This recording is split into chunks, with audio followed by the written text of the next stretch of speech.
প্রিয় বন্ধুগণ, জানি না মোস্তফা জামাল হায়দার, আজকে হয়তো অনেকেই তাকে চিনে না, এরকমই হয়।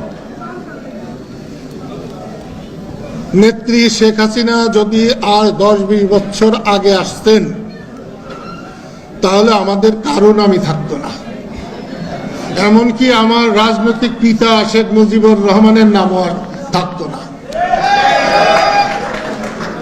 অনেকেই মনে করেন নেত্রী হাসিনা বঙ্গবন্ধু শেখ মুজিবুর রহমানের কন্যা।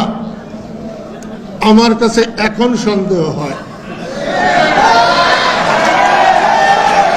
বঙ্গবন্ধু যদি এখন, আল্লাহ তো সব করতে পারেন, কোন বলার সাথে সাথে যা বলবেন তাই হবে।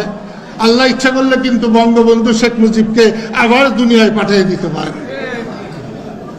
আর আল্লাহর সেই ইচ্ছায় যদি বঙ্গবন্ধু আজকে জীবিত হয়ে আসেন, শেখ হাসিনা বলবে এখনই যাও, তোমার আমি বাপ বইলা মানি না। দেখুন, যদি দয়া করে আমার কথা প্রয়োগ করার জন্য আল্লাহ তাআলা বঙ্গবন্ধুকে পাঠিয়ে দেয়, তাইলে তার পয়লা কিরকম 32 নম্বরে তার কিরকম স্বাগত হয় একটু দেখবেন। এই রকম দুর্যোগপূর্ণ আবহাওয়া আর কখনো দেখা যায় নাই। যারা এই দুর্যোগপূর্ণ আবহাওয়াকে উপেক্ষা করে যারা কাউন্সিলকে সফল করতে পারে, তারা চাইলেই এই সরকারকে ফু দিয়ে উড়িয়ে দিতে পারে।